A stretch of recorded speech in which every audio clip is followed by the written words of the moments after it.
Pictures from Dara earlier where the president voted. He showed his ballot paper and the questions about reason if Mr. President has broken INEC guidelines or not. But after all, it's the incumbent president. It's very exciting.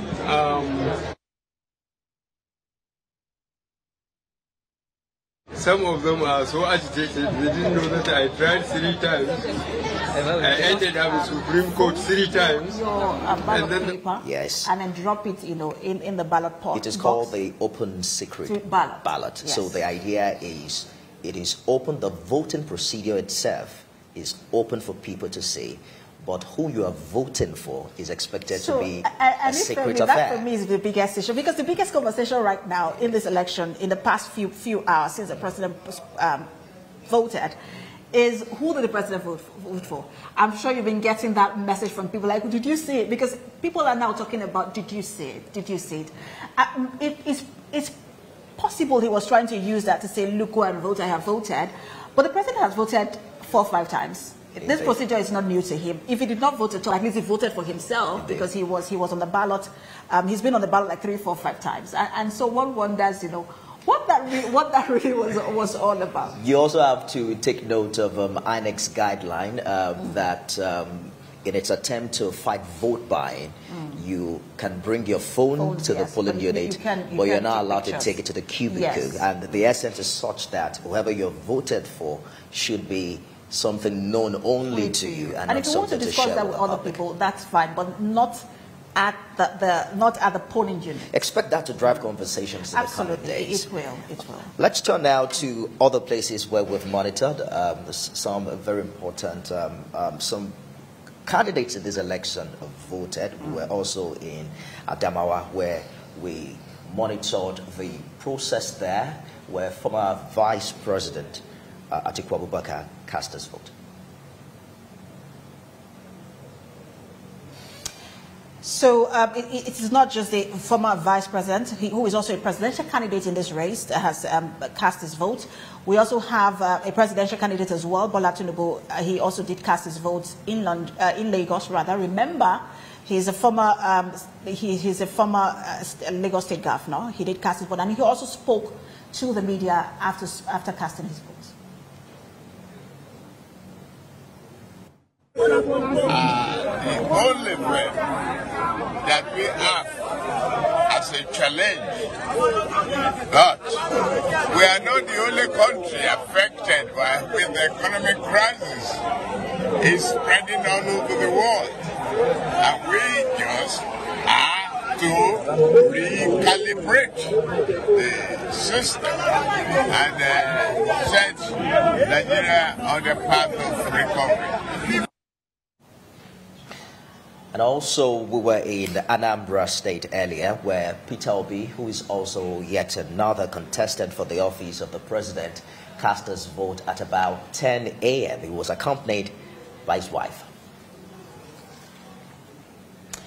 All right, so let's also talk about another contestant in this race as a presidential candidate. That's Rabiu Kwankwaso. He did cast his vote at a polling unit in the Kwankwaso town of Madobi local government area of Kano State. He also addressed reporters after voting at about 11 a.m. as against 8:30 a.m. He appealed to the Independent National Electoral Commission to be a little bit patient with people at the polling unit so everyone can cast their votes. This was, the election was started late, after 11, and the system is a bit cumbersome. I went to that classroom where I'm supposed to vote, but my name was all there. We had to come to this box, and I think it's applicable to many people here and elsewhere. I want to appeal to INEC to be more careful, to be a little bit more patient, so that everybody, look at the number of people around, can be able to vote before they close. I think that is very important, and I'm sure it is not only here, but across the country, some of the places may witness such an issue which should be addressed by INEC. Well, it would seem that the BVAS was a little bit fair to the candidates in this election, because we saw them just breeze in and breeze out. But there's this optimistic caution, quite a number of them saying that, well, I will talk about how it fared. After hearing from other parts of the country, we monitored the Delta State governor, who is also a vice presidential candidate in this election, Ifeanyi Okowa, casting his vote in his home country where he was accredited. All right, let's go to faraway Borno State, where the vice presidential candidate, Kashim Shettima, cast his votes in his polling unit. He however asked INEC to extend the voting time due to delays experienced in some parts of the state.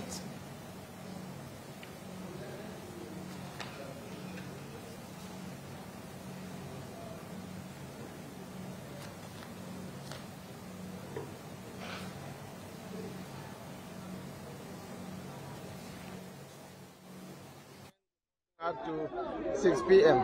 So there is no cause for alarm. We'll continue to engage them to ensure that every Nigerian is given the right to exercise his franchise. Well, after Peter Obi voted in Anambra, his vice presidential candidate Yusuf Dati in faraway Zaria also cast his vote. He commended INEC as well as the process of voting, which he says is a better arrangement and a departure from the norm. Conduct of elections so far at this polling unit of this ward in Zaria local government of Kaduna State is indeed running smoothly so far and is highly commendable. The electorates have been exercising their civic responsibilities responsibly, and INEC has met expectations, and we can feel the air of serenity. One of the vice presidential candidates, Yusuf Dati, is speaking there. But one of the things I think I noticed in all of this, these clips that we're seeing now is the crowd, you know, around these people, almost like they didn't have their own privacy, Indeed. you know, whilst they were voting. And whether it's the media, whether it's a crowd of just enthusiastic voters, you just notice that I'm not sure their own you know their own voting or their ballot was sort of secret. It looks like everyone would see how they're voting. Who do you vote for after all when you are contesting an election? On the ballot in the first what are you hiding? However, it is not in tandem with the guideline of the electoral body. It has been made clear that it's important to create order, you know, within the voting area. But in most cases, you find out that the moment they leave the place, order is restored at the polling unit. And I think that perhaps in the coming elections, we're going to, the more our electoral, the better it gets, the more less of this kind of euphoria that you experience at the polling unit. I mean, it's just pure and applied logic. Someone is going to vote, allow him or her vote.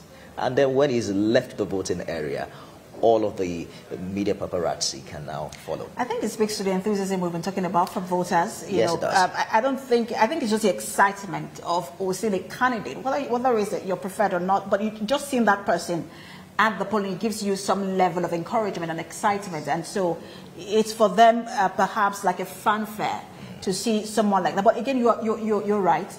You have to respect the election procedures. Look, there are guidelines. Allow them vote.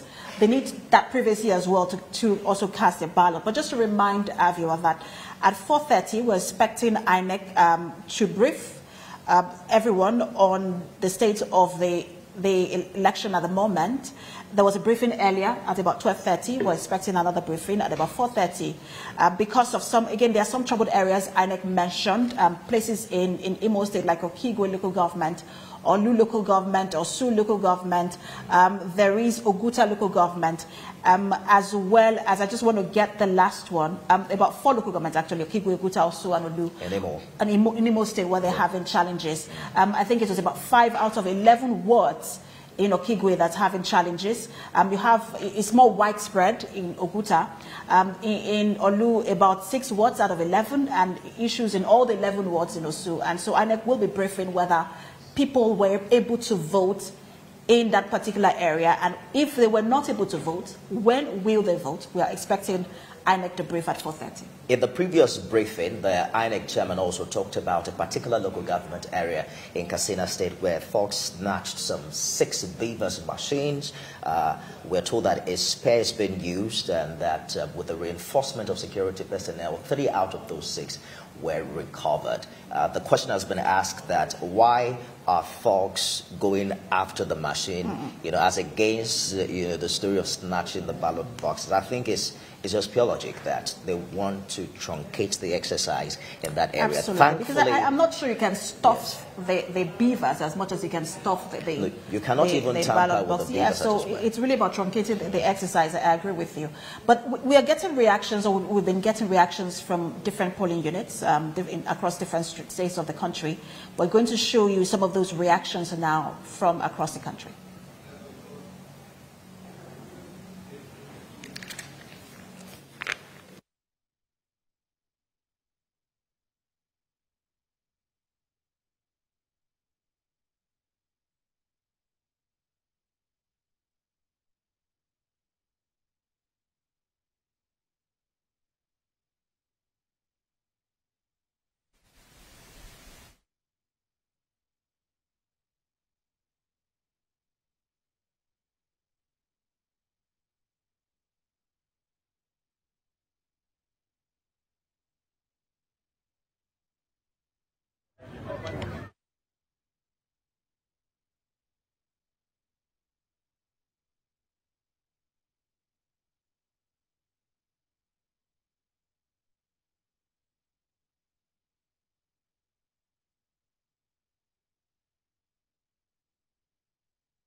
Day, and Nigerians are out there deciding who the next president is going to be, as well as members of the 10th National Assembly. We also have reporters across all the 36 states and the FCT. Well, right here in the FCT, we have quite a number of colleagues who are monitoring election in the city center. One of them is Moyo Thomas, who is here in the field. For the first time, I'm hearing that the journalist also had the opportunity to vote. How did you pull that?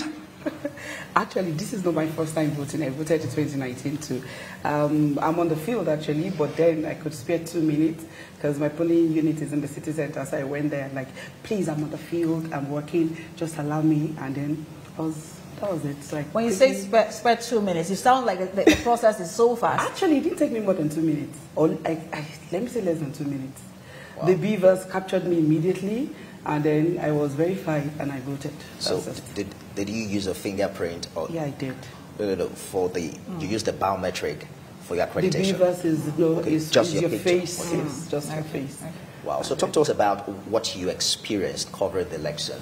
Okay, so today I went around with the foreign observers that were around. The first spot was Area 10, where I saw some of the Commonwealth.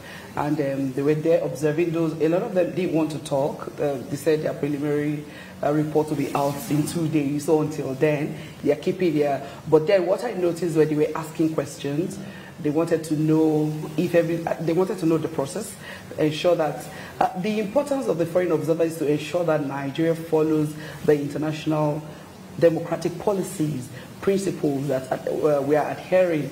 There's no vote buying, there's no intimidation, there's no all these things. Democracy is working. That's just all they are here to see.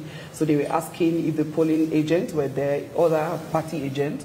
They wanted to make sure that the people understand what they're supposed to do. So the presiding officer explained the process, which they also saw, and they were fine with it. A lot of them that we spoke with told us that the process is smooth, which I think is what we want to hear. So far it's smooth. Though in some other polling units, it's been quite slow. Like one of the polling units in Area 2, they have over 1,000 registered voters there. And then they were still at number 84 as at 2:30 this afternoon. Number 84? 84. So that, and then the people were like, no matter how long it takes, all we want is an opportunity to vote. Just let us cast our ballot. But before we get to the process here in Nigeria, I wanted to ask you about the foreign observers, because Nifemi was asking earlier, and we saw how careful, Mr. Barry Andrews was in terms of responding to us. And Nifemi was talking earlier about how, the issues around foreign interference.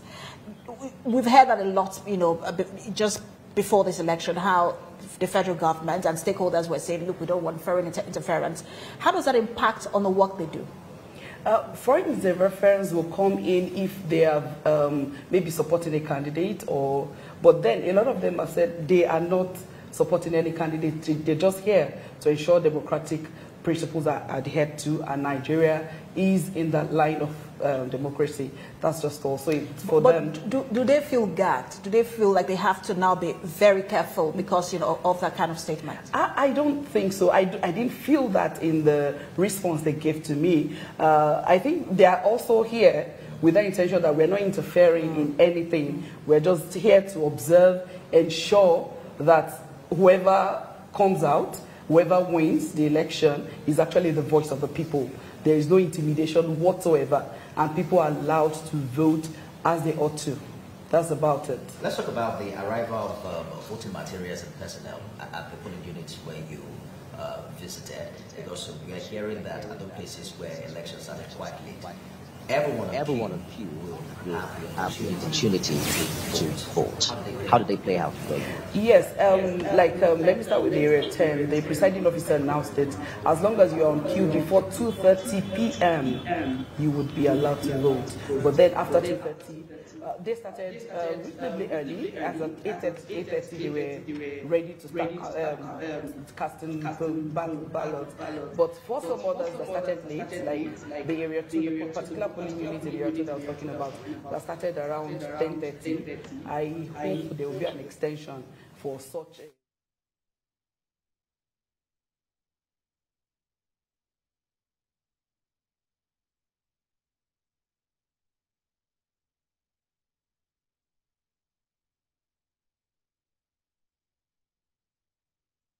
country, and he was, talking about how we have about 425,106 security agents, deployed across the country.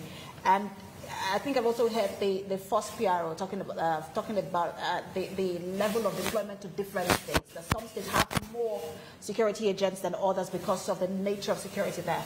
Talk to us about the FCT. We know there has been security threats in the FCT before now. Did that impact on the level of deployment here? FCT generally has been really peaceful this election period, and though there are security presence everywhere, even on the street, you see, except we had opportunity to move around because we were working, but then they were turning cars back. There was a particular car that I saw, and they had an exchange, and the man was insisting he wanted to go and vote, but they were asking for his PVC, but he didn't have anything to show, so they had to turn him back. So security generally is relatively peaceful, even at the polling unit. And it's not even only security, it's not only police, EFCC, all of them were deployed to each polling unit. And we saw them out there doing their work. So we're speaking to you about observers earlier. We know that you've done an extensive report on that. And so we just want to take that report now in terms of how the conversations you've had with the foreign observers. The significant position Nigeria holds in the World Committee of Nations is reflected in this election, given the keen observation and monitoring from international countries and organizations. Going around the polling units in Abuja, TVC crew met with a number of them.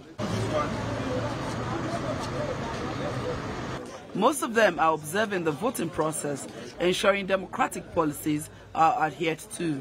Teams who are on the ground across the country, some variability in how early polling units open and material arriving, but generally the message we're getting back is orderly elections conducted peacefully with people feeling they're able to exercise their democratic right, which is very good news. As you've seen, the world is really watching Nigeria's elections. So many African leaders, so many foreign observer delegations. This election has captured the attention and the fascination of the world. Elections in Nigeria matter. A free and fair election in Nigeria means a freer and fairer world. We're very impressed by the determination of Nigerians to exercise their democratic choice, and we'll hope for a free and fair and inclusive election. We have certainly taken note of the security challenges in different parts of the country, in different states of the country. We have taken note of some of the conflicts that are intra-party, between parties. We have taken note of everything that we have been in a position to take note of.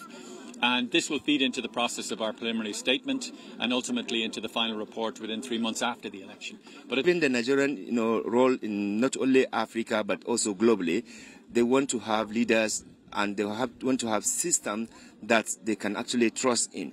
A lot of countries have huge investment in this country, and if major issue of governance are not tackled, like corruption, like insecurity, definitely their investment and their safety is not guaranteed. Just like the citizens have been going through agony of insecurity, poverty, unemployment, collapse of education and healthcare system. And the only ways in which you can change this is to have election that is legitimate, that is credible, that is free and fair. Some of the international observers we spoke with have appreciated the way and manner Nigerians have coordinated themselves in a very cordial manner and wishes this happens in all polling units across the country. They also said a more comprehensive report will be released some months after the election. Moyo Thomas, TVC News, Abuja.